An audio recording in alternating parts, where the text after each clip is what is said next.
Hi, I'm Professor Ellis, and I'd like to welcome you to Technical Writing English 2575 for fall semester 2021.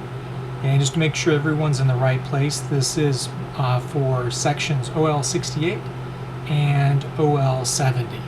So make sure that you're in the right section as you're listening to this. Now, for today's class, we've got a lot of things that we need to cover.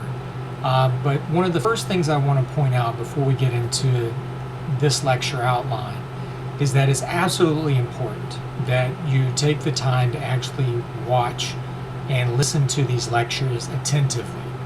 I can speak from semesters past, talking with some of my students who didn't quite understand that even though this is an asynchronous class, meaning we're not meeting at the same time each week, that you have the time to take in the lecture, to do the readings, to do the assignments, up to specified due dates, right? But that doesn't mean that you can just gloss over the lectures, not do the readings, and expect to do well in the class. If anybody has any questions about that, please reach out to me right away. I'll say it many times during the lecture, but my email address is jellis@citytech.cuny.edu. Absolutely, from the very beginning, we need to make sure that we're all on the same page with this.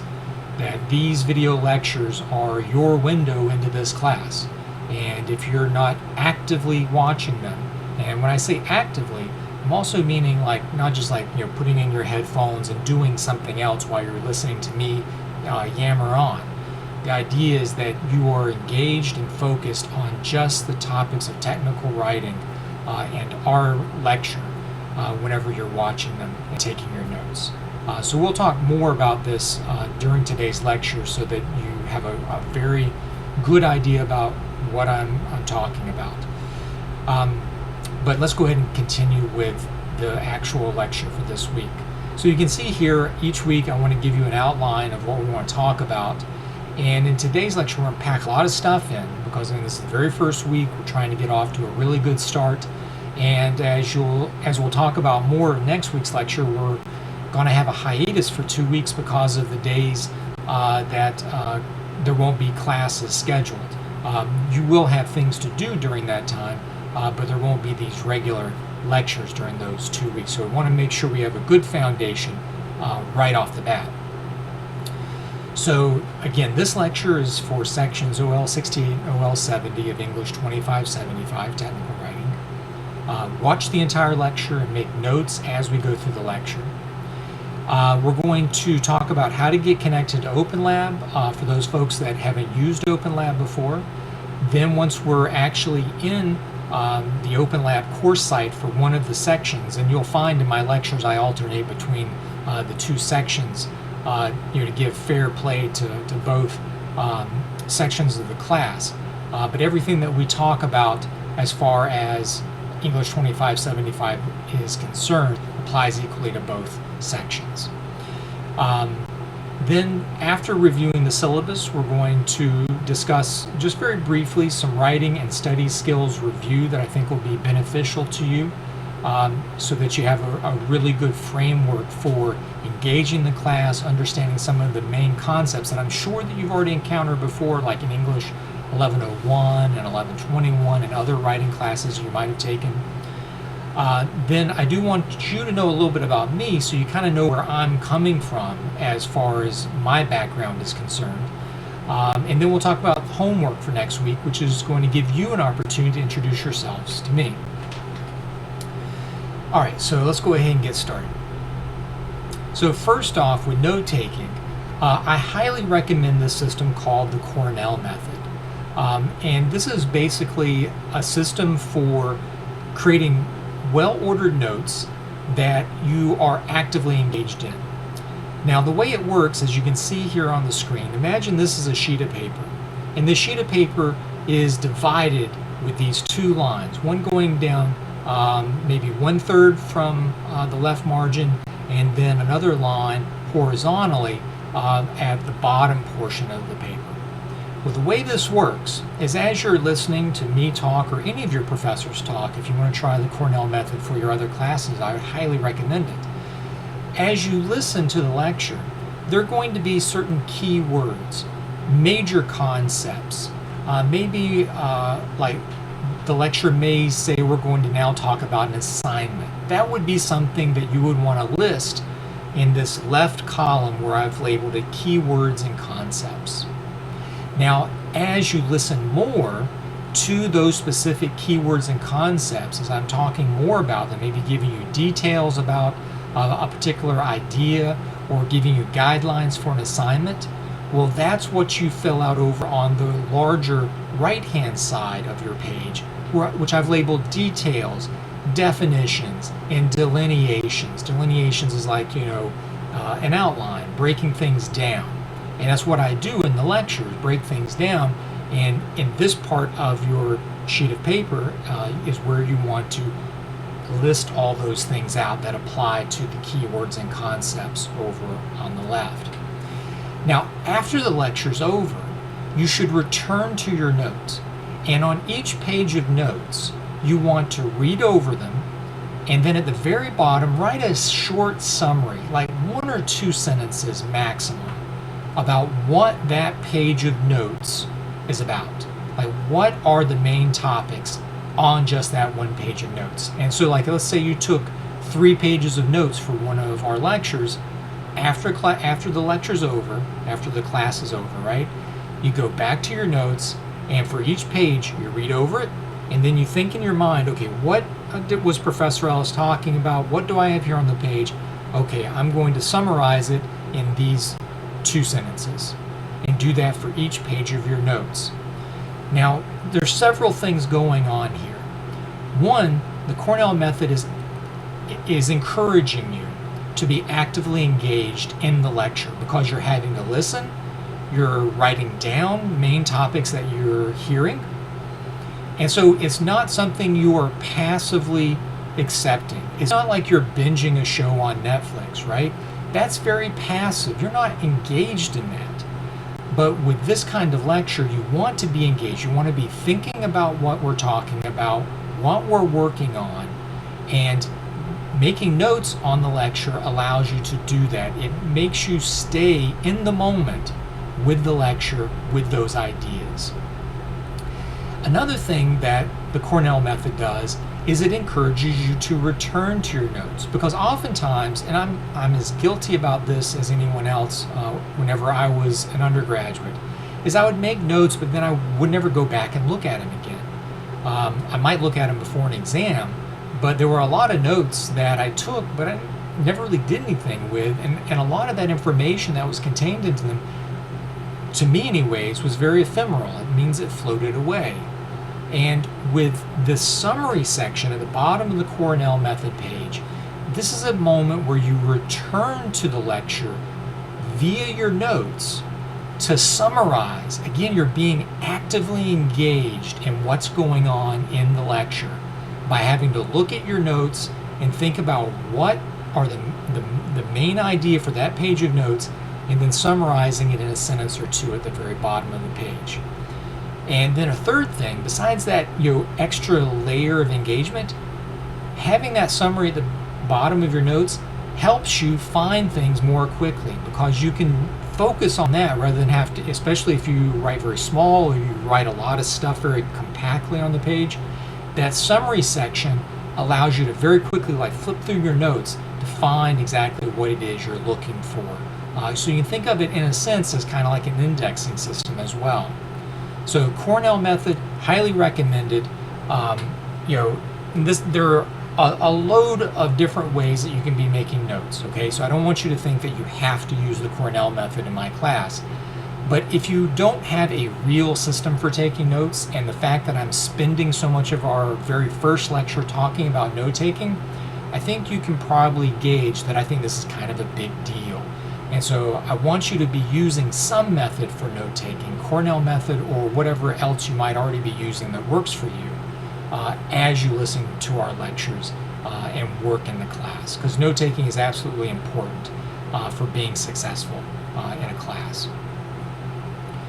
All right, so next thing, OpenLab and Syllabus. So we need to get connected to OpenLab. I've sent out email, I posted on Blackboard instructions for how to find and then join our OpenLab course site. That's where all the magic is going to happen in our class. We're not going to be using Blackboard. Everything's going to be taking place on OpenLab. So it's absolutely important that you join our class there so that you'll be able to post comments, create posts, the things that you can't do if you don't have an account with OpenLab and if you haven't actually joined our course. So we'll take a look at that, and then after we go through those steps of getting connected to OpenLab, we'll then go over the syllabus. And the syllabus is located on both of the OpenLab sites for both section OL68 and OL70. As you can see here, I gave those same notes that I gave in those emails that I sent out to the class, that the OL68 section is very easy to see by the post office boxes avatar icon, and then for OL70 there's those two phone booths side by side that represent the OL70 section. So you'll know exactly which section you need to be going to, and there shouldn't be confusion about that. And also there shouldn't be confusion with my old classes, because if you look on OpenLab, you'll actually find all my classes there, and you'll find that I've changed the class in different ways over the years. But all that stuff I leave open. I leave it publicly accessible for all my former students to take advantage of, but you're also welcome to check those things out as well. But just make sure that all your work is going into our sections for our fall 2021 sections, OL68 and OL70.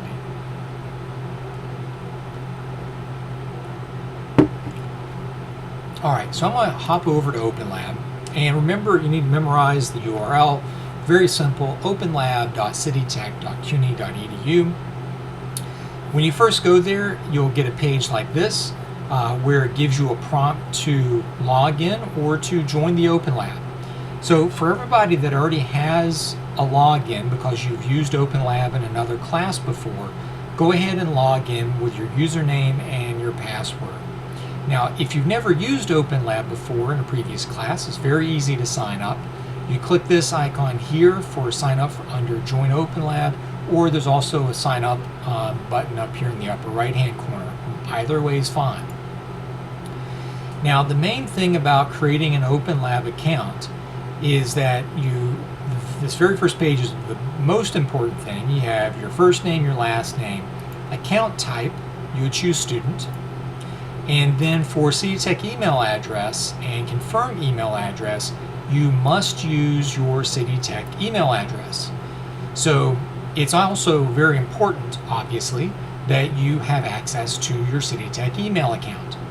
Now, if you don't have access to that, forgot citytech.cuny.edu,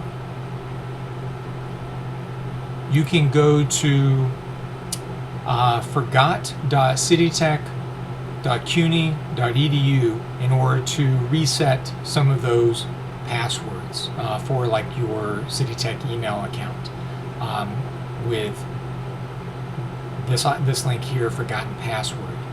So one way or another, make sure you can get into your CityTech email, because you will need access to it in order to sign up.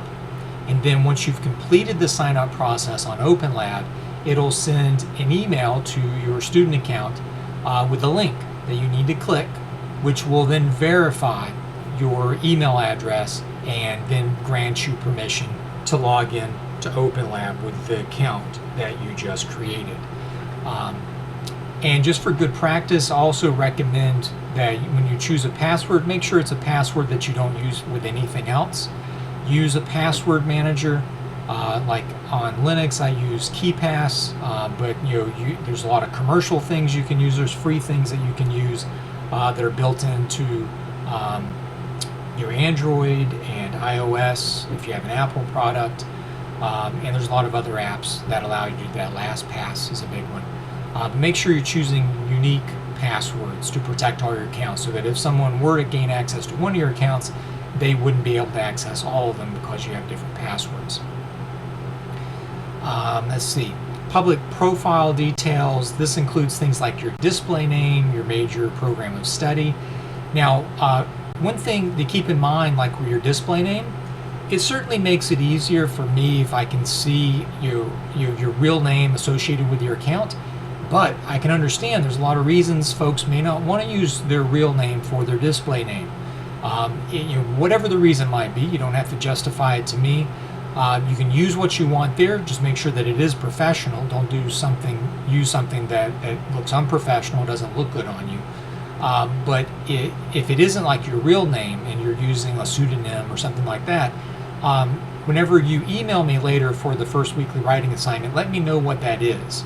It'll help me be able to match who you are with the work that you're doing in OpenLab a little bit easier. I mean, I can still find out. I don't want you to worry. You're going to get credit for the work that you do. But it saves me a few clicks if I can begin making those associations between, like, a display name and the real person that's in my class. So no worries about that, but just want to make sure you have those options. Now, anything that doesn't say required next to it, for like academic interest, bio, pronouns, email address, website, Twitter, etc., you don't have to fill out. Don't worry about those. If you want to fill them out, I encourage you to do so, because later this semester we'll talk more about like how you can use OpenLab for your own advantage in different ways. And part of that is using it as a way to bring together, to aggregate some of your online presence in a more professional capacity through OpenLab. We'll talk about that more later, but you can go back into your account later this semester and add these things in. So don't think you have to do it right now if it's something you kind of would like to do, but just don't want to spend the time doing it right this second. So after you've created your account, you've clicked that link that you received in your email, or you already have an active OpenLab account. We want to go back to openlab.citytech.cuny.edu. We're going to put in our username and password. You can choose Keep Me Logged In if you're on your own personal computer. So here I have my avatar, so you see that's me. And what I'm going to do is show you how to find our classes a different way than I described in the email. The email that I sent to the two different sections, I gave you a direct link that takes you to our course profile where you can join our course. But another way that you can get to them, because I do like finding different ways to do the same kind of work. I mean, that's what's great about some of these digital systems that we use. Like there's more than one way to skin a cat, Okay, so to do that search, I'm going to click on this search link in the upper right-hand corner of openlab.citytech.cuny.edu, and I'm just going to type in our course number, so ENG2575, and then hit enter. Now you'll see there are other English 2575 classes being taught right now. Like here's a couple of sections by Professor Choi. But from my email and from me telling you in the lecture that the avatars that I've selected should be unique to our sections. If you're an OL68, you'll want to find this icon of the post office boxes, and if you're an OL70, you'll want to look for the two phone booths. That way you can instantly, by the picture, know where to go for whichever section that you've been assigned to. So for our purposes, let's just click on the OL68 section, but if you're in OL70, you'll want to click on that one here. Now, because I created these, it's not going to look the same to me as it does to you. What you'll see when you go here for the first time is underneath the avatar for our class, these little post office boxes here, there's going to be a link that says Join Now, and you'll want to click it one time. I want to warn you, because sometimes I've seen students that have clicked it twice accidentally, and it actually joins you to the class, and then you unjoin the class, essentially. So don't do that. Just click it once, wait a second, and then it should show that you are then a member of the class. Now, this page here that we're at right now is what's called the course profile page. And really it's a placeholder. This isn't where we're going to be doing our work. Where we do our work is over here where you click Visit Course Site. Okay, so after you've joined the class on the profile page here, you'll want to click over to Visit Course Site. And in the future, remember, you navigate to our class, and in the future, you'll be able to find your class under the My Courses menu option here under My OpenLab, My Courses. You'll see any course that you've joined listed there. You click on that, that'll take you to the profile page, and then you click on the upper right-hand corner to Visit Course Site, and that takes you to this page right here. And again, this is where the magic happens with our class. You can see the welcome message that I sent out by email right here for the time being, and also posted on Blackboard. And then there's a couple of menu options over here on the left. Syllabus, announcements, like this very first post here, Welcome to Technical Writing, that's an announcement. So if you click on announcements, anything that I send out that I want people in the class to know about will be listed here in reverse chronological order, meaning the newer stuff is at the top, older stuff is at the bottom. And the same is true for the landing page here for our course site is in reverse chronological order, meaning what is newer is at the top and what's older will be down at the bottom as we add more things to the class site. Now, one note about why I like using OpenLab and the course site feature is that this is built on a web server technology called WordPress. Like a third of the internet runs on WordPress. It's absolutely crazy how big it is. And so having you use OpenLab gives you some experience, and you'll find out through the semester that you'll be doing a lot with our OpenLab course site and hence WordPress, which is going to enable you to make claims like on a resume or on LinkedIn.com that you have some experience with content creation on WordPress. That's something that's real. That's something that you can actually talk about to a potential employer in the future. If we were using Blackboard, you can't list that on a resume. I mean, if you were to say like, oh, I know everything about Blackboard, unless you're actually getting a job administering Blackboard for college or university, the hiring manager is going to look at you like crazy. But whenever you can say, I know how to write something and publish something on WordPress, it's not as big as like saying you're a WordPress developer, but it's still something. It's like a real world skill that you'll be able to make a claim to. And that's important to me because I want you leaving my class not just with the writing skills that you get from the course learning outcomes, but that you also get some practical skills that you'll be able to carry over into other classes, to internships, and to future jobs that you have.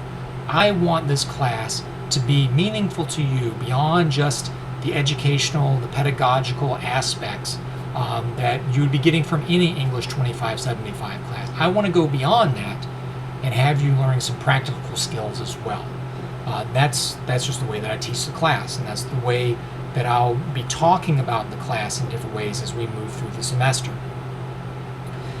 So here again, we are on the OpenLab course site for English 2575. This is section OL68, and just to show you, I'm going to go down to OL70.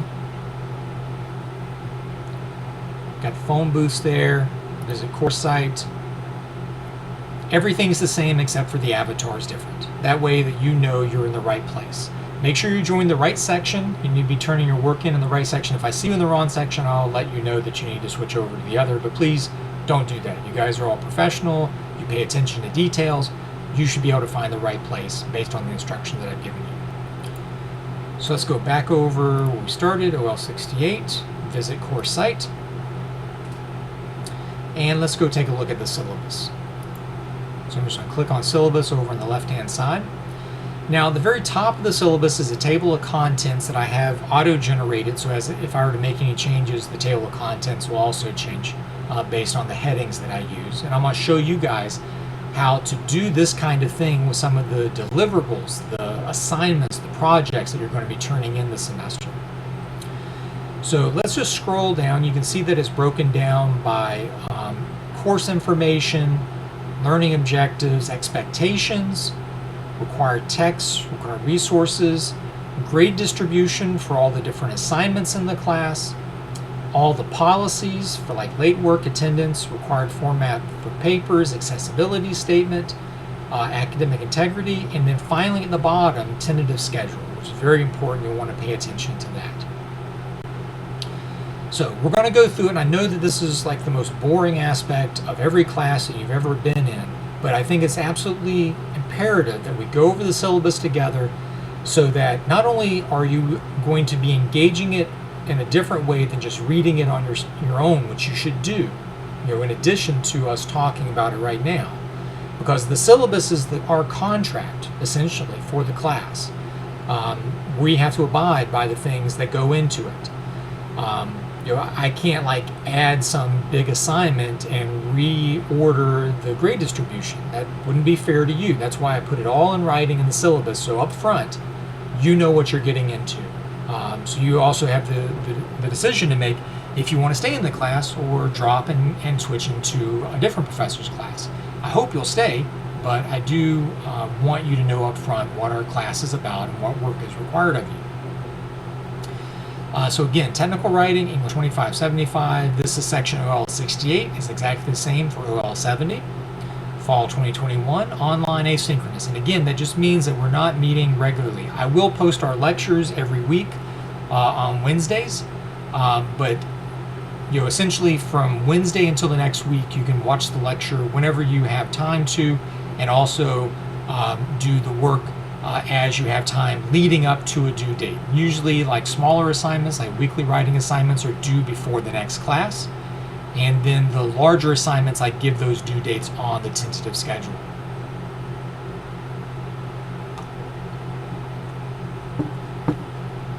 So my contact information, also very important for you to know. Each week I have virtual office hours, Wednesdays 3 to 5 p.m. on Google Hangouts, and I give you a link to where that Google Hangout is. If you ever have trouble connecting to that, just shoot me an email right then and there when you're trying to connect, letting me know what error message you received or what problem you had, and I'll be checking my email while I'm holding office hours so I can try to get back to you, and we can even figure out a different way to get connected, whether it be using Zoom, a phone call, whatever we can, so that I can answer your questions for you.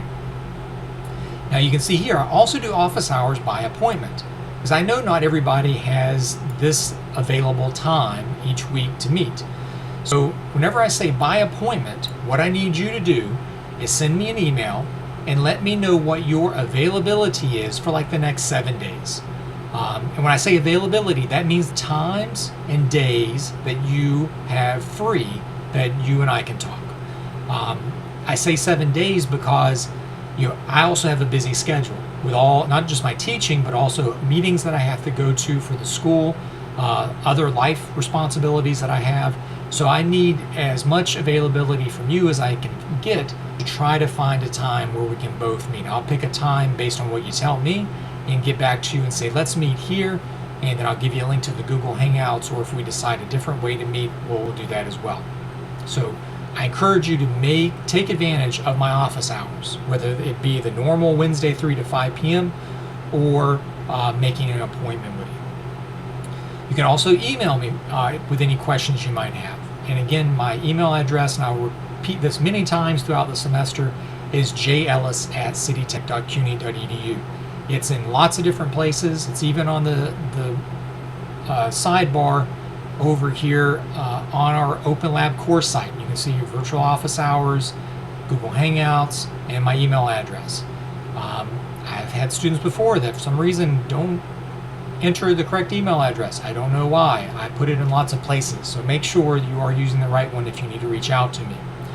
Also, I will say I prefer you to use your CityTech email address. It's important, I think, for you to use that in a professional capacity for the purposes of our class. But also something that I'll talk about later this semester is it's important for you to use your CityTech email address for like job applications to put on your resume, because it shows that you're actively involved or attending school. Because if you're not taking classes, if you haven't graduated, because if you graduate, you also get to keep access to your CityTech email address as an alumni. But it's a way to signal to whoever is potentially hiring you that you actually went to City Tech. Because if you didn't go to school here, there's no way you're going to have an email address here. So it's actually a very subtle way that you can signal, like, I'm actually a City Tech student, or I was actually a City Tech student. So use that in a professional capacity. Also, I gave you a link to my blog here, dynamicsubspace.net. Occasionally I will share things there that might be interesting to some folks in the class. You're welcome to browse that as much as you like and find some cool stuff that I'll talk about later when I say some things about me at the end of today's lecture. All right, course description. Technical writing is about managing complexity.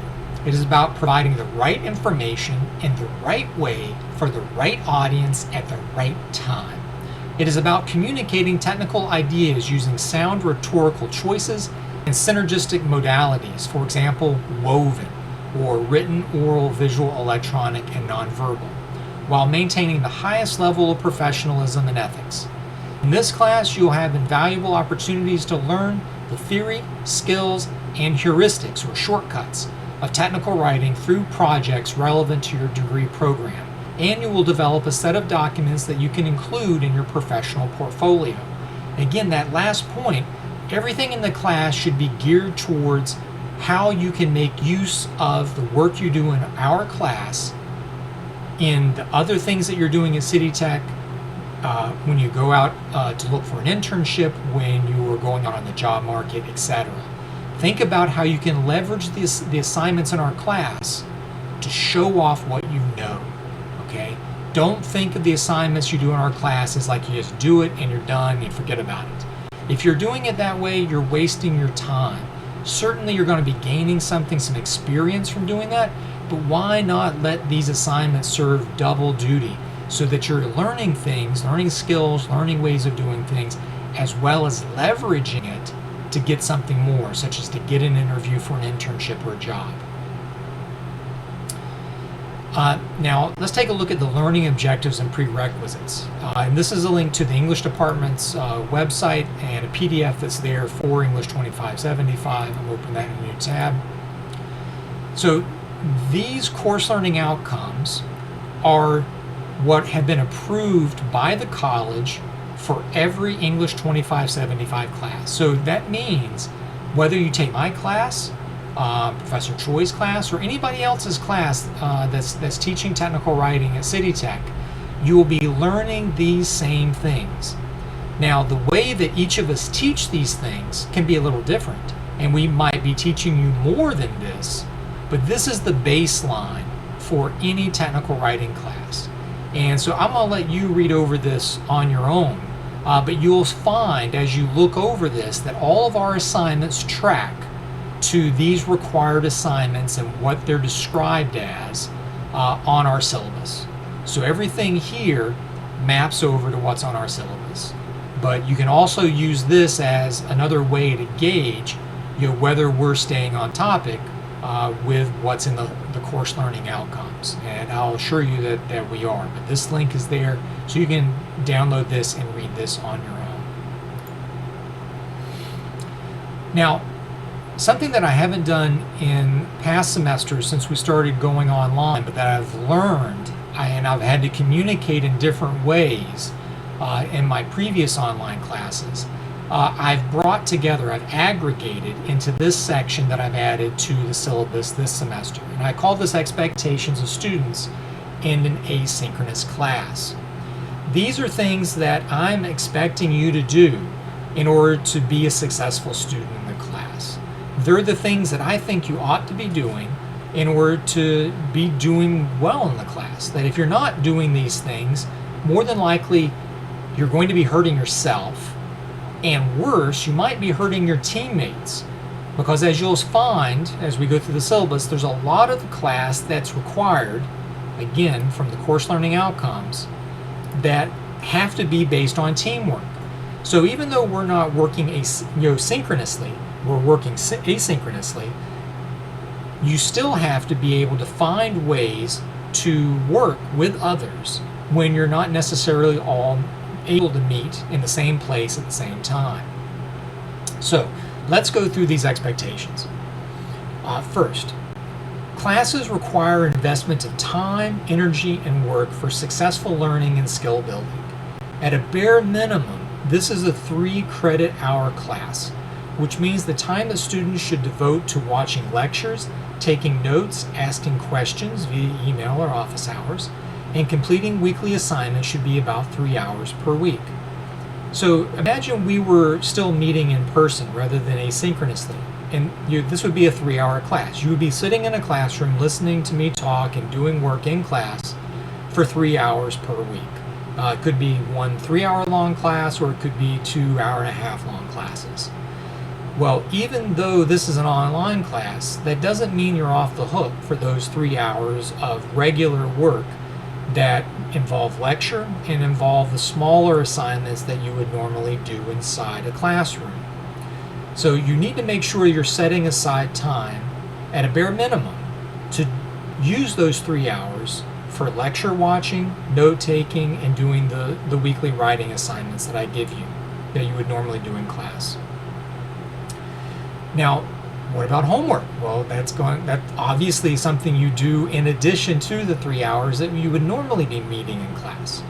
So as a rule of thumb, students should spend twice as much time per week as the credit hours of a class on assigned readings, homework, and projects. Since this is a 3-hour class, students should expect to spend 6 hours per week on these things. Due to some projects being smaller and others larger, these 6 hours per week can be thought of as on average. Sometimes you might need to spend less than 6 hours per week, and other times you might need to spend more. So the main thing here is you need to recognize that the time you spend outside of class, beyond the 3 hours of class time, goes into the major projects. This could involve, like, you're doing readings. This can be working on the major projects. This is going to involve the teamwork. One thing that is unacceptable that we'll talk about in a little bit with teamwork is for students to say that they simply can't meet and work together with their teammates at all. Because if your schedule is so tight that and I'm not faulting anyone for having to work or taking a lot of other classes, but the fact is that these things are presented up front in our class as being requirements, that you have to be able to work with others on the projects that I'll be talking about shortly. And if you're unable to do that, you need to reconsider whether you take the class at this time, because there won't be any argument that can be made later by you to me that's going to get you out of doing that teamwork.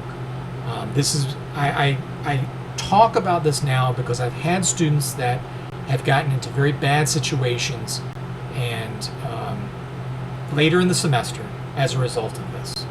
And so I want to make sure that you know up front and that you understand completely what is being asked of you to be successful in the class individually as well as a member of the team. And you'll see more about this as we talk about the actual assignments in a moment and see the schedule, but that suffices for now. So the next expectation that's related to this. Due to the college's approved course learning outcomes, see the link that we just looked at, there are required collaborative projects in this class. Students are expected to make every effort to work with their team throughout the semester, beginning in a small way with peer review and progressing to the large collaborative projects where you're doing a lot more together. The baseline means of communication for each team will be via your institutional email account. Well, the reason being is you all have that, so that's the basic way that you can work together. However, I encourage students to discuss and devise other means of communication that facilitate the work in the class, such as Microsoft Teams, which you have access to for free, Zoom, that you can use a free account with, same is true with Slack and Discord, etc. With the understanding, though, that all team members can use them for free and that all team members have the required resources to use the given communication technology. Otherwise, a different choice must be made to accommodate the needs and capabilities of all team members. So a couple things there. Not only do you need to work together, you have to have good ways of communicating so that you can facilitate that working together. Because I'm not saying that you all need to meet together for like 6 hours a week to do the projects, but by having a good communication system in place, using email as the basic and then using something more advanced like Microsoft Teams or Slack, and also using Zoom for face-to-face video meetings, you're able to delegate responsibilities, you're able to discuss what you need to accomplish in the projects, etc. And so you need to be able to figure out amongst yourselves and your team that I'll be assigning in a couple weeks how that works best for you all. That means not one person in the team has to make that decision. One person may come up with a great idea, but they need to share that idea with all of their teammates and see if everyone else buys into that. If they do, there you've got your solution. That's what you're going to run with. If not, then you need to continue discussing to figure that out. And for any team that needs help with that, that's where you reach out to me and you ask me. But because you are all technology students, you all should be thinking about, with an engineering mindset, how to solve problems. A lot of this, I think, is useful for you all to figure out on your own. But that doesn't mean I'm not here as another resource that you can reach out to get help from. I encourage you to do that. But I also want you to take on some of these challenges yourself to see what you can figure out, because obviously there's a lot more satisfaction, I think, that comes from you solving a problem than from me solving it for you.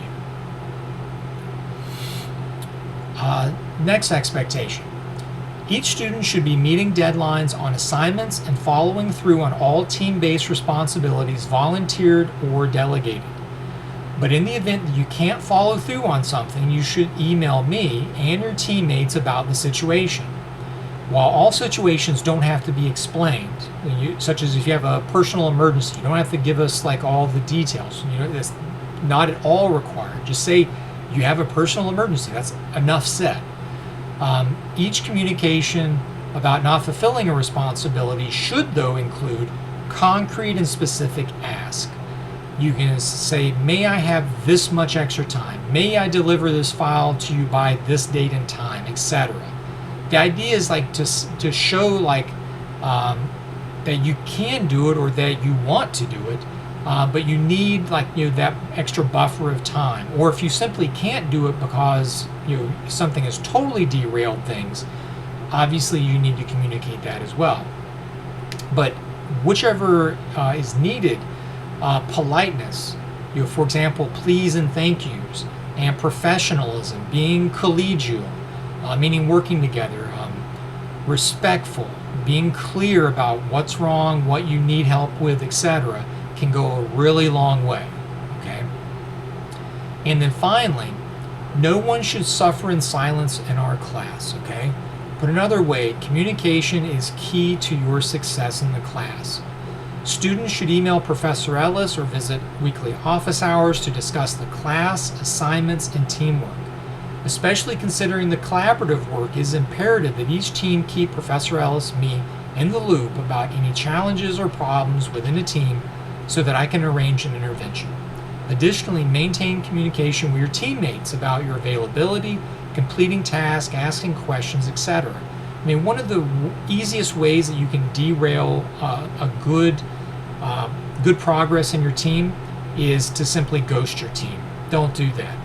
If you got something come up, take the 5 seconds to send an email to your teammates saying, look, I got a lot of things going on. I can't help over the next few days, but I can help beginning on this day. That way they know what's going on. And again, you don't have to give all the details about why you can't. Obviously people need their personal privacy, but because we are, in a sense, all in this together, you do need to communicate if something is going on and what kind of accommodations would help you overcome that and maintain your track in the class. Now here in the next part, required text, these are links to online resources that we're going to be using in the class, and I'll give you others throughout the semester as well. But I designed the class specifically so you don't have to buy any textbooks.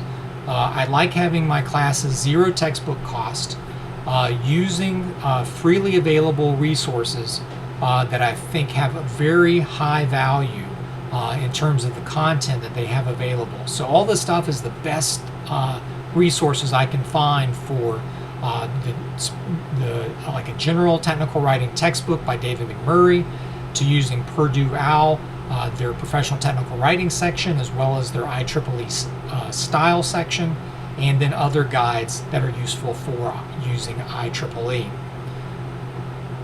Required resources. Well, this is an asynchronous online class, so you need computer access, word processing software, means of saving your work securely.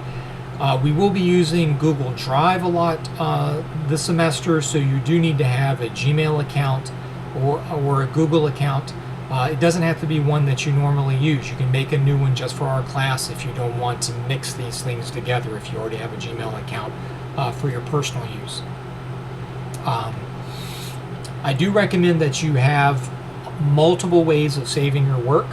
Not only do you want to save your work, for when the class is over, so you can use them maybe as part of a job application portfolio, but you don't want to lose anything during the semester, especially like if you're in progress on completing an assignment. You don't want to lose anything because you will have to redo it if something disappears. And giving the excuse that the computer or the internet ate my homework doesn't cut it. There's a lot of ways to protect yourself.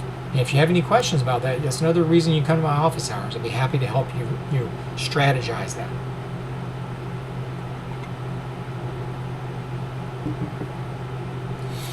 Now, this is probably the biggest thing that you've been waiting to hear about.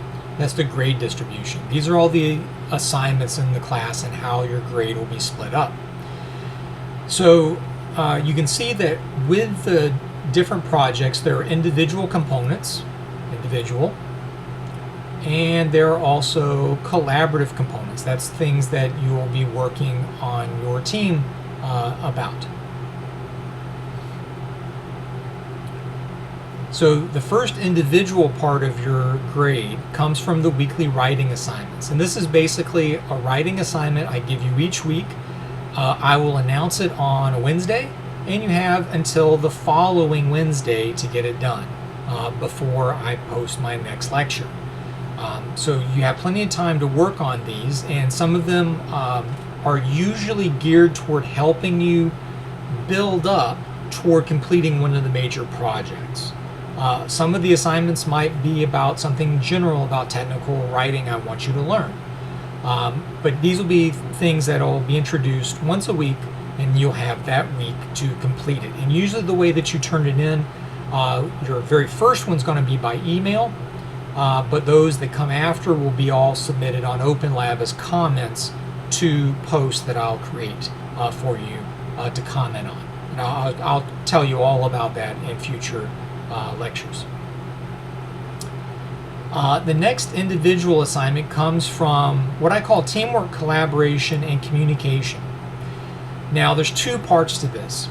So in the first part of the semester, when you're doing the big individual projects, and I'm about to talk about, the work that you will be doing with your team will involve, what's called peer review. And you should have done this before in English 1101, 1121, other writing classes. And peer review is a way of putting your writing in front of other people and asking them to give you feedback on it. To look for ways to improve it, to point out problems with it, to invite suggestions about how to make it better, to do copy editing. That means like looking for grammatical and syntactical issues. So this peer review work is something, even though you're doing it within your team, the responses that you give, like you receive peer review from you'll be receiving writing from your teammates, you then have to send out peer review back to them. And what I'll be looking for is whether you're doing that or not. If you are contributing to your team by giving peer review feedback, you'll be earning points toward this 10% of your grade. If you don't do that, obviously that's going to be detrimental to this 10% of your grade. So this is a way also to help build some of that team dynamic early on when the stakes are lower, before you actually have to begin working together on the collaborative big projects. Now, the second part of this 10% of your grade comes from a memo that you're going to write at the very end of the semester after your team has turned in your major collaborative project, at the very end of the semester. Each team member will write a 500-word memo in which you describe your contributions, like what you did to help out your team on the collaborative project, and what your other teammates did, what you observed them doing. Did everybody give 100%, or did some people not give as much as others? This will be a private memo that you email directly to me, so that I can not only gauge how the teams work together, but also to have a better idea about how each person is contributing to the team's final deliverables. Now, the first project that we're going to have in the semester that I'll talk about in our next lecture next week is going to be the 500-word summary. Now, this is a very low-stakes assignment, but the things that we do on this assignment will help you out with the subsequent assignments. So obviously this is something that you want to be doing. But it's very easy. Basically, you're going to find an article through the library's databases that's on a technical or scientific topic related to your major, and then you're going to summarize it over 2 pages double-spaced. So the article obviously needs to be longer than 2 pages double-spaced in order to give you enough material to then summarize. And I'll talk more about this next week, but this skill of summarization is a very useful one to have, because it comes into play a lot when we're engaging the ideas of others, which you're going to be doing throughout the semester. Then there's 2 other individual projects. The next one is going to be the 750 to 1,000 word expanded definition project. This is where you're going to choose a term from your major, from your future career. It could be like, say, operating system. It could be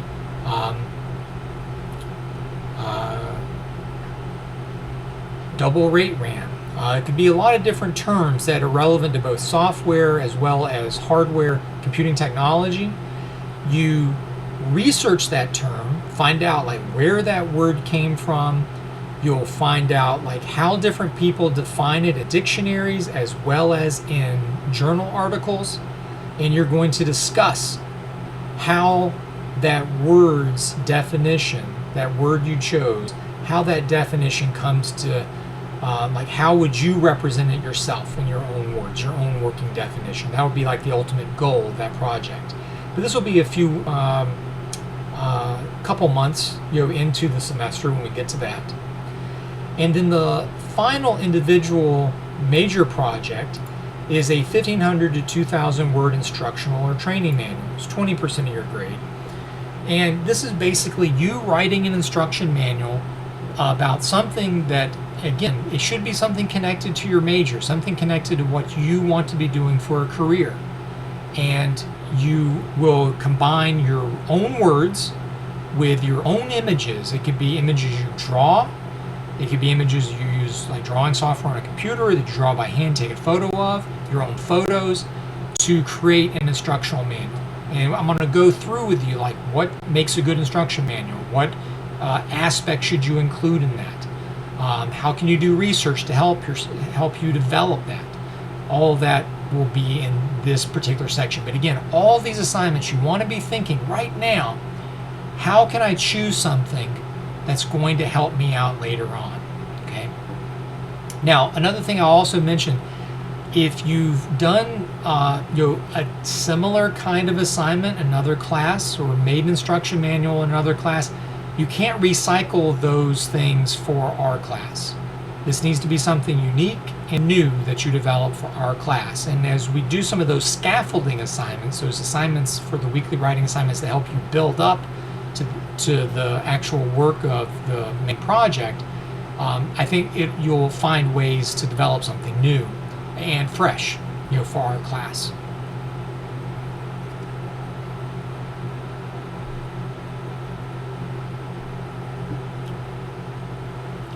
All right, we're almost we're done with half the assignments.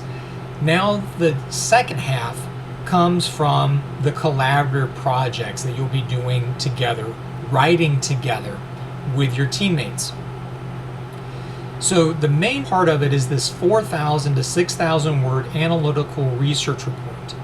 This is going to be a report in which you choose a scientific or technical problem related to your major, related to your future careers. So make sure, again, you're being mindful of like what's going to look good whenever you include this as a part of, say, a writing sample when you apply for a job or apply for an internship. It doesn't need to be something that has nothing to do whatsoever with the work that you intend to do one day.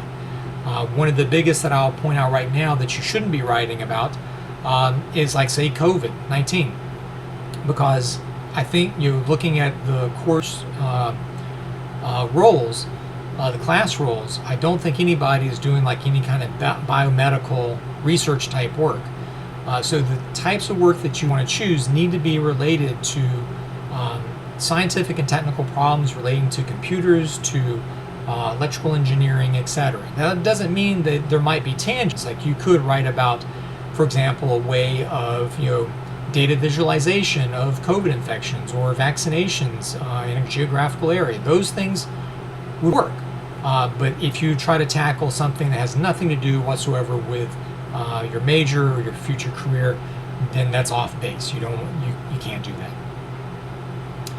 Now, from that report, and again, this report, each individual teammate will write basically 1,000 to 1,500 words of it. So not one person has to write the 4,000 to 6,000 words. It's all divided up. Now, once you've got that report in hand, you will then develop it into a 7 to 10 minute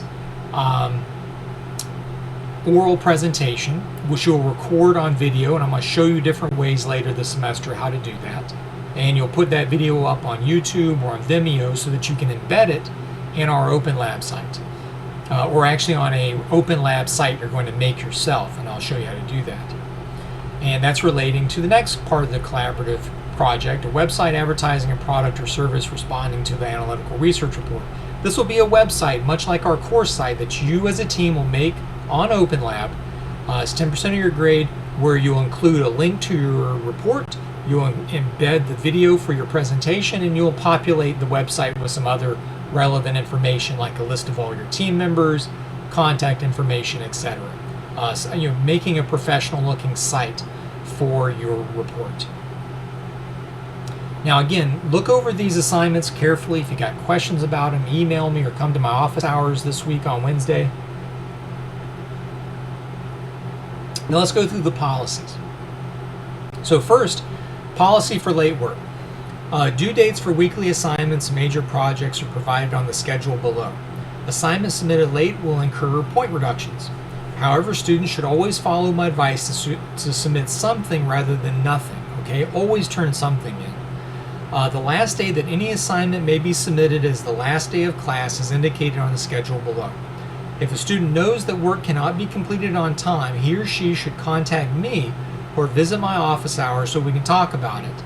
And we can strategize together how to get you caught up. Because again, I want to ensure everybody in the class does well. So if you find yourself falling behind, or if you need a little bit extra time, just reach out to me. Let me know, like, concretely that you can finish a project in, say, 2 days, 3 days, whatever it is, and I'll reply back to you to give you approval or not, or for us to discuss it further.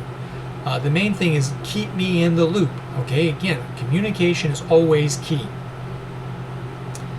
Now, attendance policy. In general, the expectation for successful and respectful college students is to arrive on time and attend all classes. Following City Tech's policy, attendance is recorded and reported. However, since this is an online asynchronous class, attendance is recorded based on weekly participation by completing the weekly writing assignment discussed in lecture and posted to our OpenLab site. Attendance and class participation are essential, and excessive absences may affect the final grade.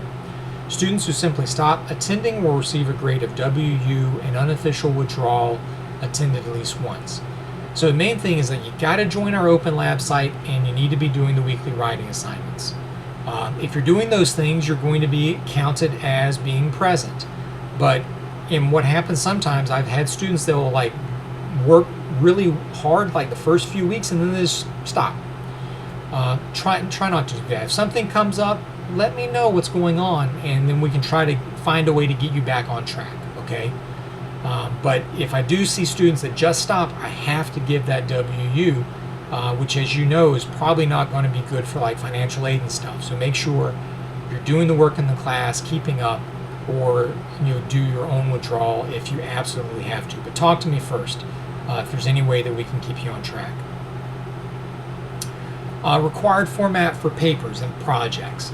All formal writing and citations should follow IEEE guidelines. See the Purdue OWL IEEE section for more information, and also those other links that I gave you at the top of the syllabus.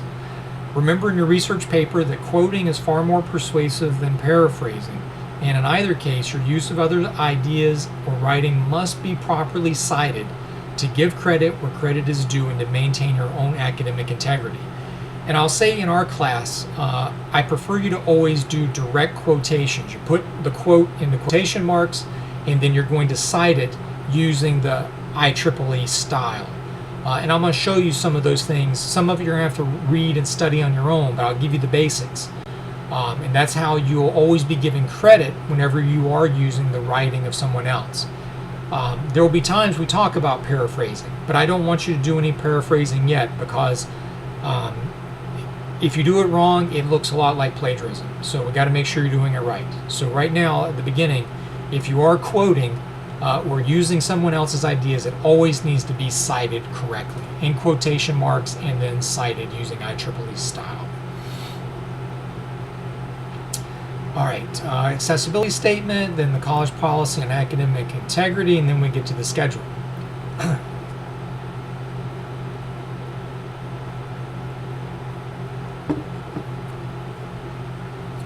So City Tech is committed to supporting the educational goals of enrolled students with disabilities in the areas of enrollment, academic advisement, tutoring, assistive technologies, and testing accommodations. If you have or think you may have a disability, you may be eligible for reasonable accommodations or academic adjustments as provided under applicable federal, state, and city laws. You may also request services for temporary conditions or medical issues under certain circumstances. If you have questions about your eligibility or would like to seek accommodation services or academic adjustments, you can leave a voicemail at that phone number, 718-260-5143, send an email to accessibility@citytech.cuny.edu, or visit the center's website, citytech.cuny.edu/accessibility, for more information. So if you have any accommodations needed, reach out to them, because basically they formalize it, and then they'll give you paperwork that is given to me so that I can make whatever accommodations you need. Not a problem. We're going to make it happen, but just make sure that you reach out to them first so that they can evaluate and then write up what accommodations are needed so that I have that documentation. College policy on academic integrity. We're going to talk more about this during the semester, but this suffices for now to go over. Students who work with information, ideas, and texts owe their audience and sources accuracy and honesty in using, crediting, and citing sources. As a community of intellectual and professional workers, the college recognizes its responsibility for providing instruction and information literacy and academic integrity, offering models of good practice, and responding vigilantly and appropriately to infractions of academic integrity. Accordingly, academic dishonesty is prohibited in CUNY and at New York City College of Technology, and is punishable by penalties, including failing grades, suspension, and expulsion. The complete text of the college policy on academic integrity may be found in the college catalog here, and I gave you a link there. So, at the heart of the academic integrity policy is always giving credit where credit is due for the ideas and words and images and videos, etc., of other people. It's perfectly fine to engage those ideas and to quote them in your work. But you have to do that in a way that keeps track of your work as being separate from someone else's, so that you're always giving credit to that work by someone else. And this is one of the reasons why I say I don't want anyone paraphrasing at the beginning of the semester. It's something I want to work up to, because what I've seen many students come into my classes at the beginning of a semester think paraphrasing is simply changing a few words around, changing adjectives, changing verbs, and then suddenly someone else's writing becomes your own. That's not how it works. A very bald-faced example of this that happened very recently, you might have seen in the news, is one of the founders of Snopes.com. If you're familiar with Snopes, it's a website that tries to debunk hoaxes and fake news type stuff. Well, what came out recently was one of the founders, who has also written some of the articles on Snopes.com, had not only been paraphrasing by simply copying writing from news articles and then changing a few words around, but he was also encouraging others to do that as well. That is absolutely wrong. You don't do that. Paraphrasing, in a nutshell, think of it this way. Let's say like I have an article in front of me and I want to paraphrase what the person who wrote this article is saying. The way that you really do paraphrasing is you read it, you really think about what that person is saying. So I'm holding in my hand, I'm reading it. Then after I've read it and know what it means in my mind, I close it and I put it away so I can't see it anymore. And then in my mind, I want to think, how would I say what that person is saying in my own words? What would be the way I would articulate that if I were telling, say, another student in my class, or to tell my professor, or to tell a coworker or a manager? That is where paraphrasing happens. And then, of course, you still got to cite it. You got to give them credit, but at least the paraphrase in your own words will be your own words and not simply small adjustments to the words of someone else, which is not paraphrasing. But we'll get there. We'll talk more about that and about the ethics of technical writing this semester. So now we are at the end of the syllabus, the second most important part probably behind the assignments, and that's our schedule. And the way the schedule works is I've divided it up by week. And you can see that for each week, so week 1, Wednesday, August 25th, lecture this week, I'm introducing the class and talking about successful study habits, all this kind of stuff. Then I'd say what you should read by next week. And those are the things that you should have read before our next class, because I'll be talking about these particular things, or you'll be using some of these things in the work that you're doing for the weekly writing assignment. So read by next week. You see there's an article here on what is technical communication. Laura Portwood-Stacers, how to email your professor without being annoying AF. I'm not sure what that means, but you can read that and find out. You'll be using that for this week's weekly writing assignment. And then also how to summarize a research article. You'll be using that when we talk about the first major project, the 500-word summary, next week. Now, due by next week, you'll see that I have written here, send an introductory email to Professor Ellis. Again, my email address is jellis@cdtech.cuny.edu. That follows the advice from Laura Portwood-Stacer, linked above. And that includes your major, your career goals, and the days and times you're available to work with others on projects in the class. I'll talk more about that in just a moment when we talk about this week's weekly writing assignment. But suffice to say for now, I'm going to try to build teams as much as possible around similar majors that have similar availability.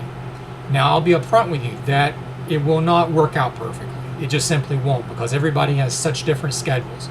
But I try to make as much effort to put as many people on a team as possible that are able to work together, like at the same time for, say, a meeting. And even with another 1 or 2 students that have a different availability, there are those asynchronous ways like email, Slack, Microsoft Teams to get everybody on board. So even though everyone in a team might not be able to meet at exactly the same time, we want to try to facilitate as many team members as being able to do that as possible. And that really does help the team have some cohesion going into the collaborative projects. Then we can see week 2, Wednesday, September 1st. Lecture this week, introduce the 500-word summary. I give you here read by September 22nd. This is some information about working on teams and how to collaborate and write with others. And then due by September 22nd, weekly writing assignment posted to OpenLab and draft of your 500-word summary. So I'm going to be laying all that out next week. But you're probably wondering, like, September 1st, September 22nd, what the hell's going on, Professor Ellis? Well, you can see here I've added no classes are scheduled September 3rd through 8th and September 15th to September 16th. And I give you a link here to the academic calendar so you can see how that applies to all your other classes too, and any other days that may be changed this semester. So what I want to do during those 2 weeks is I want to give everyone time to get caught up in the class, to send me that introductory email, to watch the first 2 lectures, to begin working on that 500-word summary. And even though we're not technically having class, I'm still going to be available by email, and I'm going to be available by appointment for office hours. So during those 2 weeks, you're still going to be doing work in the class, but there won't be the normal lectures each week. The next lecture will be on September 22nd for the 3rd week of class. But I'm going to lay everything out so that you're going to be able to do work, and whenever you have a question about anything in the class, you can reach out to me by email or set up an office hour appointment, and then we'll work together to make that happen. So I don't want you to think these are like 2 weeks off, because that's not what this is. It's because the college has scheduled these times off, partly for logistical reasons, also for religious holiday reasons. But that doesn't mean that I'm not available to help you, and also that there are days between these days that there's no classes scheduled, that you can still be doing work in the class. And so that's why I'm going to lay everything out in our next week's lecture. So stay tuned for that. Then for our classes, week 3, we'll pick back up with the 500-word summary. But then we're also going to move ahead, and I'm going to introduce the next project in the class. And what you'll find throughout the semester is I like to dovetail assignments. So we'll be concluding one assignment and then begin the next assignment. Because as you're concluding something, you should be winding down. You should have already been doing the heavy lifting before that. So you're just like polishing things up, doing peer review, posting the work to our OpenLab site. That gives you more time then to begin the next project in the sequence. And the next project in the sequence is the 750-word expanded definition. For our classes, week 4, that's going to be Wednesday, December 29th. Conclude the 500-word summary. You're going to post it to OpenLab. I show you in lecture how to do that. And then we're going to continue the 750-word expanded definition. Weeks 5, continuing the expanded definition. October 13th, we're going to introduce the instructional manual.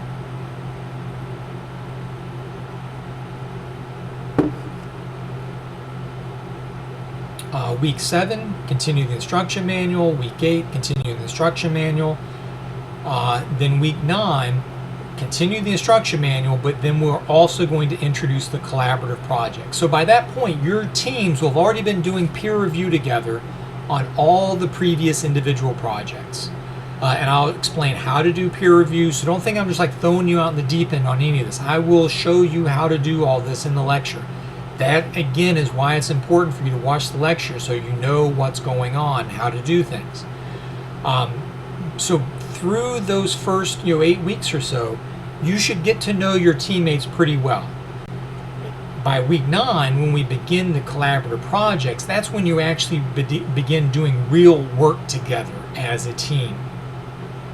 And basically, the end of the semester, from week 9 until week 15, Wednesday, December 15th, the last day of class, will be working on the collaborative projects.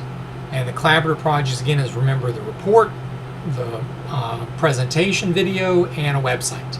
And I'll show you how to do all those things. Those things all come due on Wednesday, December 15th. There's no final in our class. That would be the day of our final exam. So that day is when everything should be turned in. But I understand, for whatever reason, if a team needs more time, or if an individual needs more time on one of the earlier projects that they need to catch up on, the last day that I can receive late work in the class is Tuesday, December 21st. Okay, that's the cutoff. Nothing after that, because I got to have time to grade everything to get grades in after Christmas. So if you need that extra time, and I'll remind you about this later, all you got to do is email me by Wednesday, December 15th saying, Professor Ellis, I'm still finishing up this one thing. Can I have that extra time? I'll get back to you, let you know that's fine. Then once you actually turn it in, email me again to say, Professor Ellis, I've turned that thing in, it's done. That way I know to go back and check it off for you, because with WordPress, it's not going to automatically tell me you've done some work you've been catching up on. So you need to let me know that. And that's also you taking responsibility for that, which is important for your own professionalization. Becoming a professional, that's the kind of thing that you do in the workplace, is that you follow up on things. You first let people know when to expect something, then once something's done, you let them know that it's completed. That way no one is left wondering if things are actually completed or not. Alright, so that's the syllabus. That's everything. That's at the bottom. So let's go back up to the top. And so when you first, again, land on our course site, this is what it's going to look like. You're going to see the post office boxes over here for OL68. You're going to see the phone booths over here for OL70. And then over here on the right is where I'll be posting the lecture, where I'll be posting the weekly writing assignments. And again, everything's reverse chronological order, meaning the new stuff is at the top, old stuff is at the bottom. Okay?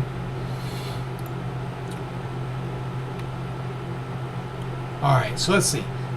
So this next stuff that we need to get into, and one thing to keep in mind with these lectures, especially like this first lecture, which is going to be super long, so we got so much stuff we need to fit in to get a good start to the semester, is that if you need to pause things, you don't have to watch the whole lecture from start to finish. In your notebook, just make a notation, like you're watching this thing on YouTube, you should be able to see what the timestamp is for this moment. If you need to pick this up later, just put in your notes like you stopped at an hour. And that way you know when you come back, you start at that point, not have to dig around to find where you need to catch up and miss something. So what we're going to talk about next is a little bit of review of things that you should have encountered in English 1101, 1121 that we'll be talking more about throughout the semester.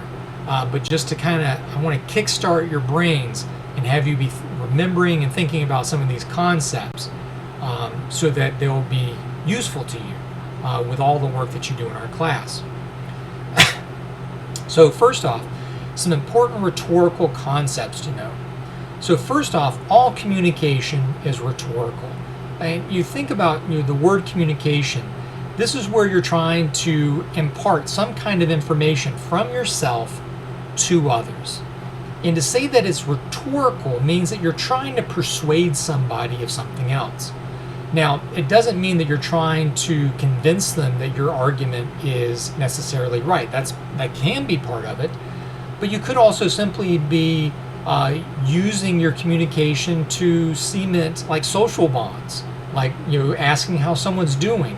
You're not necessarily trying to persuade them how they're doing, but you are in a sense persuading them that you care a little bit about them, or that you're reinforcing those social connections you have between yourself and them. So all communication is rhetorical. But now, and for our purposes, what we're going to be thinking about in particular are these 5 rhetorical appeals. A rhetorical appeal is a technique that we use to persuade someone of the veracity of what we're talking about, of trying to convince them to accept what it is we're communicating or to do what we're asking them to do via our communication. So the first is ethos, E-T-H-O-S.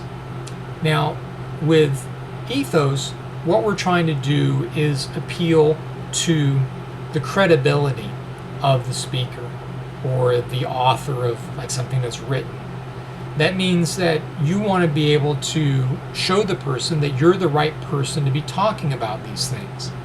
So like, for me, like with say COVID-19, someone that has a lot of ethos talking about COVID-19 is Dr. Fauci. But someone who doesn't have a lot of ethos would be like, say, like a friend on Facebook that doesn't have a medical degree, right? They have their ethos isn't the same because their credibility is different. Someone that knows a lot about virology, about medical science, about scientific processes, they have a lot of ethos when it comes to talking about, this virus that we've been dealing with now for over a year and a half. But someone who doesn't have that kind of background, they don't have any kind of credibility for talking about the virus if they don't have that kind of educational and career background. Now the next one, logos, L-O-G-O-S. You can see from the root of this that this pertains to logic. And that means that the communication needs to have a logic to it. It needs to follow logically from point to point and about what is the basis that is you're trying to communicate. So make sure that your communications are logical. It can't be completely off the wall to make any kind of logical sense. Now the third of the big three rhetorical appeals is pathos, P-A-T-H-O-S. Now pathos is an appeal to the emotions. Now this isn't necessarily always something that we might associate with technical writing, but in a sense we do. Because with technical writing, the writing needs to usually be devoid of appeals to emotion. It's your absence of emotion is its pathos. But we can think of like when we watch like a film or listen to a moving musical piece, that there is this emotional appeal taking place to try to impart and convince us to feel a certain way based on what it is that we're watching or hearing or reading. Now these last two rhetorical appeals you might not have encountered before, maybe hopefully you have, but the first is kairos, K-A-I-R-O-S. And kairos is, in a sense, an appeal to timing, is the right time for communication. And one way to think about this is if we think about like one of the scourges of the United States is gun violence. And so if we think about when, unfortunately, gun violence takes place in our country, the kairos for talking about doing something about that gun violence, whether it be more background checks or more stronger gun laws or whatever else there might be, that is the right time to talk about those things, because people are more receptive to listening to what people have to say about it because they are aware of that violence that has taken place. But when there's a lull in gun violence, which is great in the big scheme of things, but to talk about putting in more background checks, more stringent gun laws, etc., the kairos is wrong. The timing is wrong because people aren't quite it's not on their radar. They're not thinking about it. I'm not saying it's right, but I'm just saying that you want people to be receptive when you're ready to share a particular idea or to share a communication. You can imagine in the workplace, kairos plays a big deal with being able to get like an idea approved by like say a manager. If you see like your manager's like having a really bad day or is really pissed off about something, you probably don't want to bring that really great idea you have to them at that point. You want to wait for like them being in a good mood, a receptive mood, when they're in a great mood, or you see that they're just like in a more professional mindset, to share that idea with them. And then finally, telos, T-E-L-O-S. So telos is a kind of amorphous one. It's a challenging appeal to work with, because with telos, what we're dealing with is not only the purpose of the speaker, but also the purposes of our audience. So you might have a purpose or a reason behind your communication that's driving you to communicate it to others, but your audience are going to have their own purposes in mind. It could be they have their own prejudices about that idea you're presenting. It could be that they are going to might maybe misunderstand what it is you're saying because of what they know or how they think about things. And so the telos of both the communicator as well as the audience may not be in sync. And so that's something to be mindful of and try to accommodate as much as possible in your communications. Now the next point is that communication is multimodal. And when I say multimodal, that means that we use different modes, different ways of communicating information. And you'd like to use this acronym that I picked up from Georgia Tech called WOVEN. And that's what WOVEN stands for is written, oral, visual, electronic, nonverbal. So we think of like written, that's like writing or typed words. Oral, that's spoken words. Visual, that could be like video, it could be still images like photographs or drawings, illustrations. Electronic, that could be anything that's presented electronically on a website, via computer, by a phone screen, etc. And then nonverbal. Now nonverbal includes a lot of different things. Not only does it include like I'm using hand gestures, like jazz hands here, like whenever I'm talking with you and giving the lecture, but also there's the nonverbal information like my eye line, like if I'm looking at the camera looking at you, or if I'm looking off to the side, that tells people different things. If my body language, like if I'm slouching or if I'm standing up straight, if I'm leaning toward my audience or leaning back, but also the cadence of my speech is considered nonverbal, whether I speak fast or if I speak slow, if I'm loud or if I'm quiet. All of these things are nonverbal aspects to your communication, even though like when we say spoken words, that the oral aspect is only like the words that are said. How you say them, that's nonverbal. All right, so that's woven, and we'll be talking more about that this semester. Then to wrap up the rhetorical concepts, communication is audience specific. That means for every communication, you should always be thinking about who your audience is. Is it a coworker? Is it another professional? Is it a boss? Is it a higher up executive? Is it a shareholder? Is it a customer?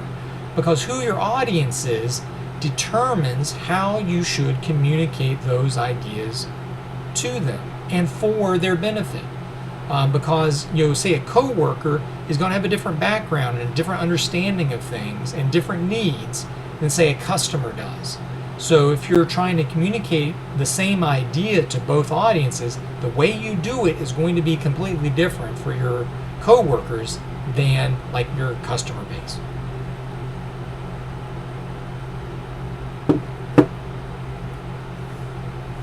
And then to wrap this part of the lecture up, I want to talk a little bit about types of communication decisions that you should be mindful of throughout the semester. First, whenever you approach a project or even a smaller assignment, the first thing that you should be making are what I call strategic decisions. These are like big picture ideas, like looking at the whole battlefield type ideas. Think of yourself as like the general on the battlefield making your battle plans. These are strategic decisions, like how are you going to get the job done, the whole big job done. But now tactical decisions are the smaller decisions, the smaller part decisions. You think of like the single firefight on the battlefield. That's the stuff the soldiers do in order to fulfill the big picture, whole battlefield strategic decisions. So like a strategic decision is like how you're going to lay out like an assignment, how you're going to lay out a project, what's your outline for that project. But then to fill out each of those bullet points on your outline, each of those are tactical decisions. How you're going to write a sentence, that's a tactical decision. Those are small scale things, but all those small tactical decisions add up to fulfill the bigger strategic decisions that you started with. Now, as you work on a project, you may be going back and forth between strategic and tactical decisions to make it happen. But it's good to be mindful of like these two different layers of decision making as you fulfill a project, because it helps you like keep things framed properly, so like you're not overwhelmed. Because it's easy to get down in the weeds of things and be too focused on tactical decisions, when sometimes it's good to pull back and look at the big picture, figure that out again before you go back in to more tactical decisions. And then finally, the last thing I want to mention with this review is practice self-reflection. What I mean by this is this can be something that you do preferably in writing, but it can also be something you do in your mind mentally with like your internal dialogue, the voice of you speaking to yourself in your mind. Is that after you do something like complete an assignment, do peer review, or post a major project, after you're done with it, you should take a moment to reflect on what you had just done. Think about what worked great, what you did right, but also think about what challenges you faced and like how you tried to overcome them, and maybe ways in the future you can try to overcome them in a better way. Because doing this kind of self-reflection improves your ability and builds better heuristics or shortcuts for getting jobs done.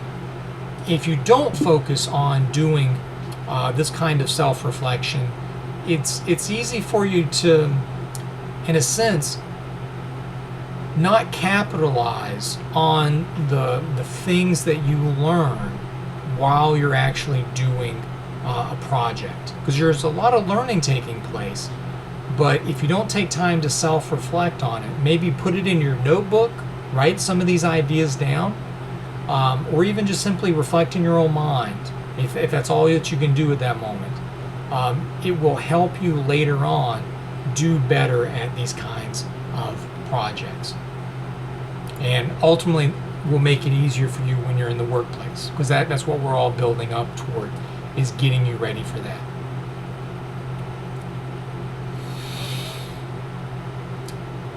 Now, one other point that I want to raise with you is strategies to make your work more meaningful to yourself throughout the semester. Is always, as I've said before, choose topics that are relevant to your major and to what your career is going to be. So for example, like with that instruction manual, you should pick something that involves you writing code, you using a particular type of software, you building a computer or building a circuit, something relevant to what it is you know how to do professionally and that you're learning how to do professionally. That instruction manual should not be about like how to make a peanut butter and jelly sandwich. While I certainly agree that you can make a really outstanding instruction manual about making peanut butter and jelly sandwiches, that isn't necessarily going to be as beneficial to you whenever you begin going on the job market, whether it be looking for an internship or looking for a permanent career. Now, as a part of that, start an e-portfolio on OpenLab. Every student has the capability of making that, and I'll show you in the future how to set that up. But that's a place where you can begin pulling work you've done from other classes on OpenLab and even create new content totally divorced from any class that you've taken at City Tech, as a way to present it professionally. And you get a unique link that you can then add to your own blog, a website, to your LinkedIn.com profile, your social media accounts, etc. Also, you can create a blog or a website where you can write about what you know, learn, and care about. That blog that I shared a link to on our syllabus for my blog, dynamicsubspace.net, I started that thing back in 2006, 2007 for the express purpose of improving my writing and sharing what I was learning in graduate school. And I've been using it ever since then to continue working on my writing, to continue sharing the work that I do. And it's been a great professional resource for me whenever I've gone on the job market. So you can do something similar to that. And one of the great things about it is, besides being able to show concretely what you know how to do, it's a great way to improve yourself as a writer, because there's no shortcuts to being a better writer. The way you become a better writer is doing lots of writing. And so writing about things that are meaningful to you makes writing a lot more pleasant and interesting to do. I could give you a lot of busy work in our class, but I don't think that would be beneficial to you because you'll be bored with it. I want you to pick things you want to write about for our projects so that it'll be meaningful to you, it'll be interesting, and it'll be something you can use outside of our class. Alright, so in this last part of class, I just want to share a little bit about myself with you all so that you can see where I'm coming from, both as a professional as well as a human being. And then we'll conclude today's class with reviewing the weekly writing assignment, which is going to give you an opportunity to introduce yourself to me. And I get to learn a little bit about you, not only about your educational aspirations and your career aspirations, but also to learn a little bit about you as a real person.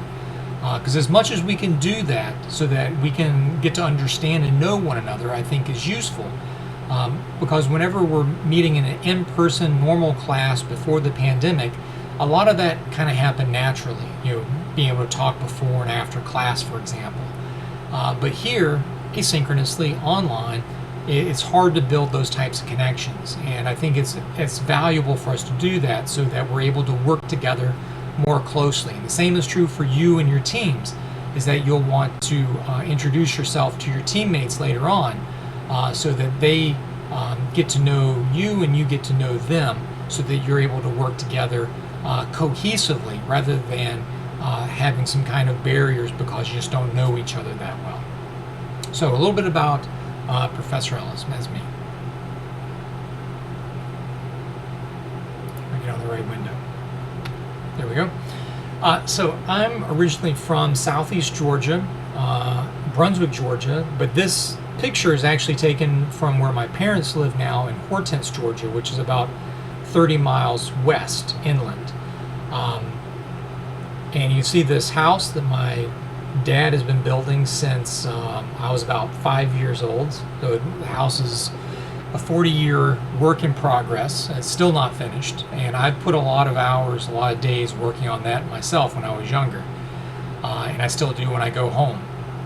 One of the things I did when I visited them earlier this semester was doing some repairs on the inside of the house. But yeah, this is where I'm from. It's real pretty down there, but obviously it's hot and humid. But we get that up here in New York City too, right? Now, during my earlier years, I worked at a lot of different places. I worked in my family's auto parts store, doing stock and doing sales on the counter, doing parts delivery, driving my delivery truck around Brunswick, dropping things off. The pup mill, repair shops, FLETC, the Federal Law Enforcement Training Center is in Brunswick, so I was driving around over there. Then I also worked selling different types of games with Wizards of the Coast, and before they bought the store that was known as Gamekeeper in Atlanta, Georgia. I've also worked in IT for a number of years. Started out at I started out at Mindspring in Atlanta, but also worked at Netlink on St. Simon's Island, and then they moved over into the waterfront on in Brunswick. So I've done a lot of different things, from tech support to building virtual applications to help tech support people. I've done tech support both over the phone, in person, using teletype for persons that have hearing difficulties, systems and server administration. Also did tech work at Georgia Tech, as I'll mention in just a second as well. So I started off my undergraduate career at Georgia Tech in Atlanta, That was back in 1995. I started as a physics major, but after a while I figured out that I was better at writing about science than doing science, and so I did shift majors at a certain point into their major that's called Science, Technology, and Culture. Still a Bachelor of Science degree, still got to do all the math and science that the other majors require, but you're also doing a lot of cultural theory stuff, learning languages, etc. Now, from Georgia Tech, I went to the University of Liverpool in the United Kingdom because by that point I was interested in science fiction studies, thinking about how science fiction is the preeminent interdisciplinary literature that brings together the humanities with the sciences and technical sciences. And at the time, the University of Liverpool had the only Masters of Science Fiction Studies program in the world that's specifically for that. There are other different types of science fiction programs around the world at that time, but this was the preeminent one. They have a great science fiction collection in the library there. So I went there, got my master's, and then I came back to the United States to get my PhD from Kent State University in Ohio. You might have heard of Kent State University because infamously of the students who were shot by the National Guard there during Vietnam protests. Some died, others were gravely injured. It was a very dark moment in our nation's history when that took place. But that's something that Kent State, I think, has incorporated into like its social justice aspects of the work that can be done in not only the educational programs, but in the work that students are trained and taught to do. So really good memories there at Kent State. Now from Kent State, after I got my PhD, I went back to Georgia Tech, but not as a student this time. This was as a professor. This building here used to be the ROTC building at Georgia Tech, but it got repurposed as the Writing Program Center. And I worked there teaching writing classes, teaching technical communications classes, and teaching science fiction for 2 years. And it was during that time I was looking for a permanent job because that was a short-term fellowship at Georgia Tech. And that's when I finally landed the job here at City Tech 7 years ago. And so here at City Tech, I have put in 7 years now. I just received tenure, and I've also been promoted to associate professor now. I started as an assistant professor. Now I'm an associate professor. That's like the second tier professor before you become a full professor. So 7 years now at City Tech. A lot of good memories here, and a lot of good memories even during the pandemic with the students I've worked with online, and also professionally with the annual City Tech Science Fiction Symposium that I help organize each year, which we've done online last year and we'll be doing online again this year in the fall. Now, some of my interest here at City Tech and also my hobbies in general include retro computing. I'm very interested in old computing technology, trying to make old technology still work, get use out of it, but also to preserve that digital heritage. Because one of the things that I talk about in some of my other classes is that we should be aware that history should not be understood from a Whig perspective. When I say Whig, that's W-H-I-G. That perspective of the Whig perspective of history is that it means that history is always onward and upward, and that's not necessarily true. There's no reason for history to backslide, to go downhill, for things to go from bad to worse. And the same is true for like our computing technology, that what we have now in terms of our cell phones and computers, gaming systems, etc., are not necessarily the best that they could be at this particular point in time. There are other forces at play. Economic forces, companies buying other companies to bury technology rather than to make it available because it might compete with something that that company is already trying to sell to consumers, etc. So we can kind of dig up some of that forgotten past and some of those dead ends, for whatever reason they might be, to learn something from. Especially for you all that are interested in computing technology, electrical engineering technology, there's a lot there for you to uncover. Another thing I'm involved here with the fellow standing, that's Professor Patrick Corbett, one of my colleagues in the English department. We do this thing called Serious Change Through Play. And this is where we use Lego to teach communication concepts. And these are all professors that you have here at City Tech, and even a dean and other executives on campus playing with Lego, learning how to be better communicators with it.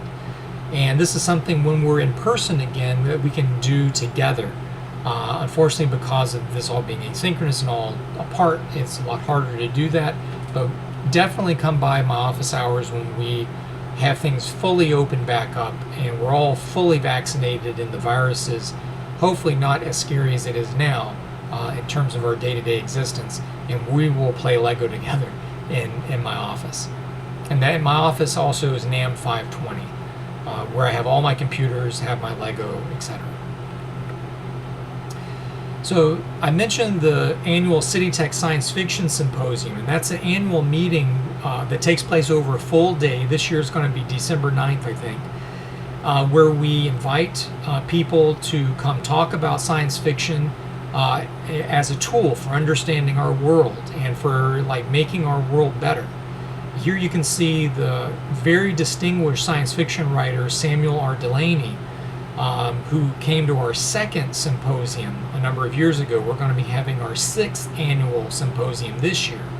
And we'll have science fiction writers speaking. It's all going to be online as a Zoom webinar, but when we get closer to that, I'll let you all know about it, because you're all welcome to sign up and join us there. And I might even give you some extra credit for writing about it if you have time to go.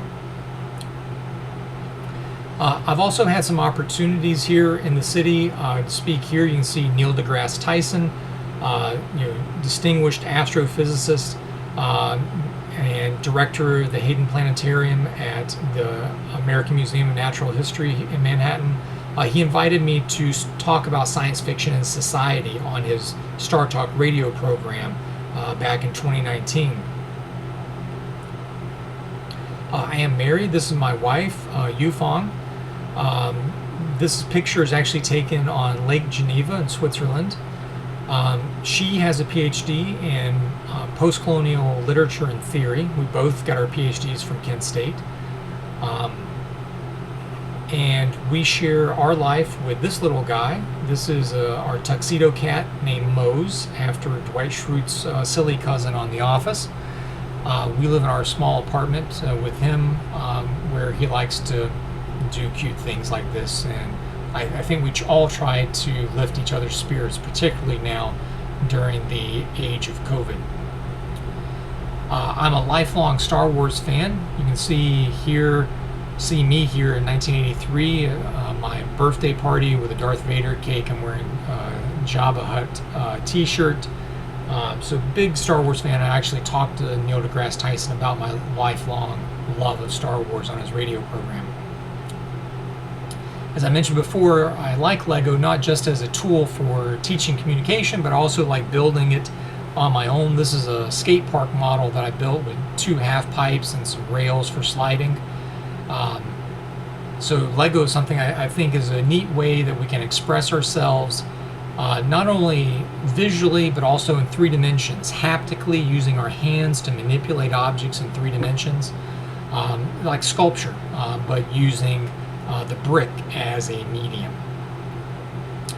Something I've gotten back into, I was interested in skateboarding when I was younger, but I've gotten back into it in recent years.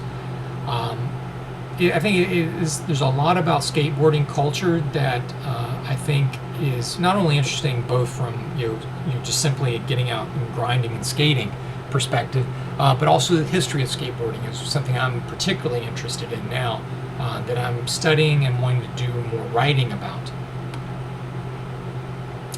So that's a little bit about me.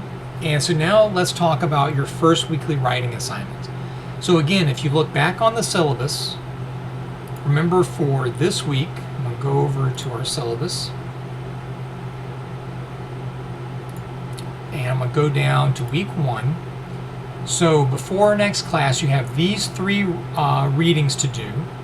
And then this reading in the middle by Laura Portwood Stacer, How to Email Your Professor Without Being AF, is useful for this week's weekly writing assignment. And what I would like you to do is send an email to me, Professor Ellis. So you read that article about how to email your professor, to get some ideas about how to write a professional email. Make sure you address it to jellis@citytech.cuny.edu. I want you to use this specific subject line, English 2575, then give a space, and then give me your section, OL68 or OL70, and then another space, and then write student introduction. That way it'll help me filter all those emails I'm going to be getting from all of you. So a lot of you, and I need to be able to organize things so that I can read them and be able to get back to everybody. Now your email should include a salutation, like, hello, Professor Ellis. Hi, Professor Ellis. Greetings, Dr. Ellis. Any of those things are fine. I do prefer to go by Professor Ellis, but Dr. Ellis is also fine. I don't particularly appreciate being called by my first name, just because I think that we should maintain a professional relationship between ourselves, professor and student. But once you graduate from City Tech, you're perfectly welcome to call me Jason anytime you see me on the street, or we can even go out for a beer sometime. But for right now, let's keep things professional, especially this being a professional class on technical writing. Also, it's good practice for you to get into, because you will likely want to do that whenever you're sending out job application letters, etc., which we'll talk about in different ways this semester. So after your salutation, in the body of your message, the main part of your message, tell me about yourself. What's your major? What's your career goals? Like, what kind of job do you want? What are some of your hobbies? What do you want to get out of the class? Like, what do you want to learn? What do you want to get better at? And then finally, and this is very important, what is your availability for teamwork? So like, I know your schedule might change during the semester, but like in general, are you more available on like Mondays and Wednesdays than other days of the week, or on the weekends? Are there certain times of day that are better for you? The more information you give me, the better it'll be for me placing you with the best team that I can place you in. Then finally, closing, sign with your name or how you would like me to refer to you. If you have a nickname that you prefer me using, let me know what that is. And again, if you don't have access to your City Tech email, because again, just like I said at the beginning, I want you to use your City Tech email for all of our communication as regarding the class. You can go to forgot.citytech.cuny.edu to reset your password to get access again to that. And again, you need to have your City Tech email anyways to set up your OpenLab account if you don't have an OpenLab account yet.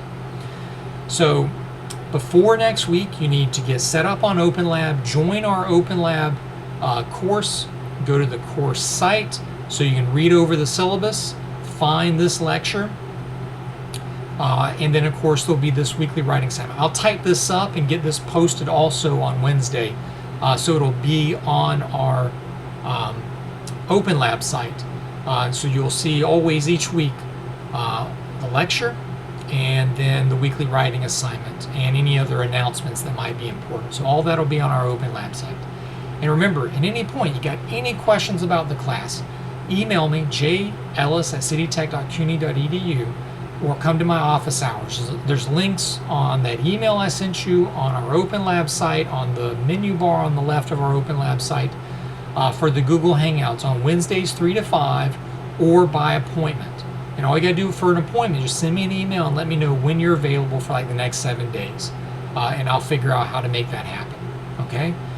So I wanna wish you all the very best this semester. I'm sorry this is like such a long lecture. Most of our lectures won't necessarily be this long, because I wanna give time for the smaller work you need to be doing in the class, as well as the bigger assignments that you'll be doing in addition to that normal 3-hour block for our class. Again, we're in this together, so keep me in the loop about everything. When I make the team assignments, make sure you reach out to your teammates, get to know them, because you need to work together. You need to rely on one another to be successful on the collaborative projects. And I just want to wish you the best of luck in everything. I want you all to stay healthy, get vaccinated if you haven't gotten vaccinated yet, mask up, protect yourself from this Delta variant, and just have a really great semester. And whatever I can do to help make your semester like outstanding for our class, or questions you might have about school, about career prospects, any of that kind of stuff, I'm a resource that you can rely on. I want to help you as much as I can. So take care, and I'll be talking to you all again real soon.